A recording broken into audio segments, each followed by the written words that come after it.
right, I think I'm all set up here. I know you commented on my wonderful background last time. Today it is Russian River Valley out in Sonoma at McMurray Ranch. I was out there, 2010, 2011. Fun work trip when I worked in restaurants. Beautiful, beautiful area. Got to meet Kate McMurray. Her dad was a big actor out there, and fun trip. So without further ado, my company that I chose for this project was PayPal. PayPal is a company that acquires your login to your financial institution to be able to pay people electronically. Can be used for commercial use as well as personal. Personal is typically a free of charge when you're going to friends. In fact, I pay my rent to my buddy through PayPal. We don't have fees. My son's sporting events, we've paid parents for different things that we've had to pay for. So use it quite a bit. I've loved it. They've been a pretty successful company, 377 million accounts as of Q4 of last year. They did $4.4 billion in transactions in Q4 alone. So it's a pretty, little bit of business there. So the dimensional choice I chose was the products and services. Obviously having the ability to pay. And the reason I chose that is because recently I had a data breach. Someone was able to log in. These are screenshots of emails that I got at midnight on April 5th. I was asleep by then, and I don't get alerts on my cell phone when I get Gmail emails. I just happened to randomly look at my phone and saw these weird emails from PayPal. And you can see on the far right, my email was, I added an email from someone named Julia. And they turned on the two-step verification for my account that I had not had turned on. And so that was, so this is why I chose that. It was probably one of the most recent big companies that I had to deal with. They did rank number 50 on the most admired from Fortune's list. Some of the major ramifications, obviously, data breach. I mean, that's a huge consequence, right? Customer trust, very unnerving for me to go through that. Here I trust a company with my personal information, obviously my banking information. And so, definitely my trust was tested throughout this process. You could lose customers. I mean, that's a big deal when you're dealing with money, and if there's data breaches, customers may not want to go with you anymore and go to a competitor. Now, ironically, PayPal owns Venmo. As I was putting this together, I did not realize that, and then when I looked into it, I was like, "Holy cow, that's pretty crazy!" But there are other ways to do that, direct to bank pay and things like that. So it is very important. Just a couple of recent issues. They have in 2017 there was a breach of 1.6 million users. The next one was up to 300 million data breaches in PayPal's history. So it's a lot, a lot of hacking when you had just over 300 million users. So their leadership structure, their CEO is Daniel Schumann. They have 10 additional directors. Then they have a CFO, John Rainey, who does report to the CEO, Daniel Schumann. Under John Rainey, there are 9 direct report departments. Within that is the risk management department, which obviously this would fall under.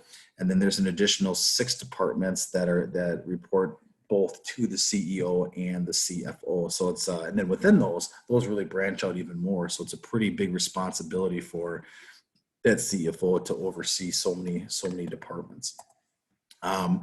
Their embodiment, they do have that 2-factor authentication, which I found out I did not have turned on, which was interesting. So it is intended to make it difficult for anybody to be able to compromise my account, third party, because I get this actual physical key, security key. And in this case, it could have been texted to me, the MTAN, which is the mobile transaction authentication number. So if I would have had that turned on, probably would have prevented this from happening.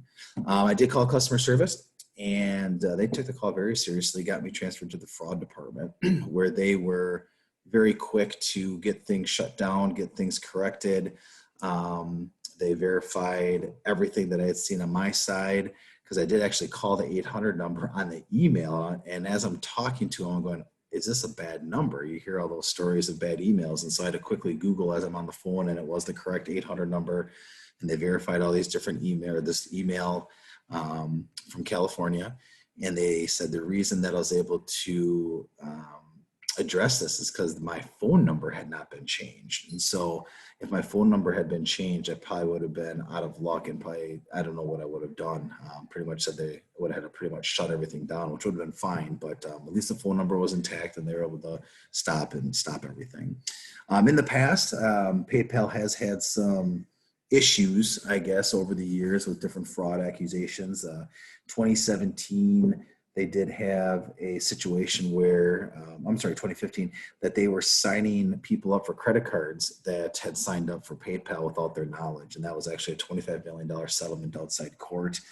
There's been complaints that it's difficult to withdraw the money from an account once you've been paid. Probably one of the more well-known stories of that is when they kind of froze the assets from WikiLeaks and the Julian Assange, when the State Department, was concerned about what was going on there, and so they weren't allowed to pull money out. But you do hear stories about that, some difficulties of doing that, and based off of what I've read, is they're just looking into making sure that the money's not illegal, hasn't been passed incorrectly, and then they've had 1,200 complaints since they've been in business. So it is a big company. Obviously, those things are going to happen. I was very pleased with the process that I went through with the customer service and the fraud department. But to me, I think in order to look in this situation, going off of Cotter's 8 steps, is that sense of urgency. Obviously, data breaches are extremely important. They're extremely sensitive. As a customer, you do feel very vulnerable when something like that happens, because it does affect the well-being. I was very fortunate. No money was pulled out of my account. There were no transactions, so I caught it in time. But I'm sure there's plenty of situations and stories where that has happened, and customers, it affects you. You expect money to be there, and you can't pay rent or can't buy food as they're trying to get everything sorted out. Building a core coalition, I think it's very important to formulate a team as to why the two-factor authentication didn't work. Now, I didn't have it, but I have read some situations where there was issues with that not working because they somehow got in and switched the contact. And so that did not work at that time. And then forming a strategy. We have to be able to prevent this for anyone other than the account holder. So in this case, myself, to be able to change that login information. If there's an issue with this two-factor authentication and it's not enough, we got to figure out why that is. And so getting that vision, because at the end of the day, our security is probably the most important thing as customers. Getting everyone on board. That's kind of goes without said, is all the leaders, I think, need to understand that whenever you have a data breach, that is a very serious problem, because again, it's exposing the company. It's kind of, again, going back to that trust, right? Customers aren't going to trust the company that can't protect their personal information. Ultimately, in this case, your hard-earned money, because again, customer retention is going to be extremely important. Removing barriers and reducing friction. Don't think this would be a major issue with a company that is saying, hey, give us your information, let us control your money payment, so to speak. So I think the urgency in this would probably go forward pretty quick. In a little bit here, we'll kind of talk about maybe what some sticking points might be. A short-term win, maybe it's adding a third factor. Maybe if you log into your computer, you need to do the catchphrase. Maybe you got to answer a security question. Maybe there's a number that gets emailed or texted to you. To create those additional layers that really make it difficult for someone to get in. Sustained acceleration. I say it's got to be a sweeping announcement. I think the best medicine is to be honest. Whenever anything happens, let customers know that, hey, this is what went on. This is what we're doing to correct it, and this is what you can do to make sure that you protect yourself. And I know a lot of companies do that. Overall, I really feel like PayPal has addressed a lot of this in a pretty timely manner. Setting the changes in stone. It's got to be permanent. It can't just be a temporary fix. Hacking's only getting worse. You read article after article about how creative hackers are getting. Tons of phone calls that you get the Social Security one all the time, saying that your card has been used or it's expired, or you hear everything under the sun these days, and unfortunately, too many people fall for it, right? So we got to make sure that we do take it really serious, because if we don't, then the problem is going to continue to grow. Some of the major challenges I think that change are, we have computers, we have phones, we have tablets, iPads. There's so many different devices these days. I just, within the last probably 6 months, put an antivirus on my phone. Had never even thought about it, but when I switched to Norton Antivirus, it was an option for having multiple devices. So all the devices in my home that I use and that my son uses are all under this Norton Antivirus, which is a huge thing. But I think a lot of people maybe don't think of the phone or maybe a tablet as something that could be transmitting that personal information. My cell phone has so many passwords saved on it. You go to a site, it automatically loads it. Or how about a customer that's giving out information? I mean, I think we are very free with going online and putting our information in, or going to Facebook and doing those crazy name tests, or clicking on a link, and that's just giving all of our information out right away. Customer error and neglect. I mean, this is another big one. We make mistakes, or we put a wrong number, or we just, think that, hey, PayPal's got us, or no one's going to care about my information. I mean, heck, I've thought that even before this, and, who want to bug me, but they do.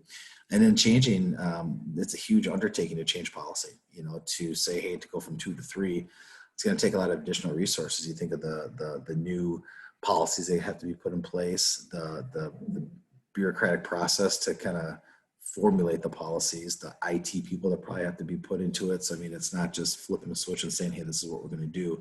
There does have to be a lot of thought that goes into it. Some lessons learned and strategies, you got to take breaches seriously. Again, our personal information is flying around out there with the internet, and companies really need to make sure that they have their process in place so that our personal information is not just going to anyone, especially our financial well-being. That's a big one. And get the proper people involved. I think it's important to make sure that when something like this happens, that you're getting, I think customer involvement is really, really important. I think that obviously getting your IT department involved, your marketing department, your risk management is very important. Who needs to be involved and make sure that this can stop right away. And again, you got to make swift and conscious decisions. I think that goes without saying, is you got to make sure that you're not just being knee jerk, that you're not doing anything that's rash, that they are, again, well thought out, and those people are involved. Because at the end of the day, you got to have that conscious capitalism mindset. It's more than just the bottom line. It's all the stakeholders involved, not only myself as a customer, but you got to make sure that you ensure that your employees are going to continue to have a job. You got to make sure that, your vendors trust you, your investors trust you. It really is a whole team effort when something so important like this as personal information and finances are involved. So it was a very fun project. I really kind of enjoyed digging into it. Again, I sent you a thank you for leading this class. It was super fun. Love organizational behavior. It's made me think, if I switch from the finance emphasis to more of a leadership and organizational development route. I can't wait to apply. Have already been applying this to my workplace, and we'll take it wherever I go. So again, thank you. Was definitely a very intriguing class, and really got my brain going. So thank you.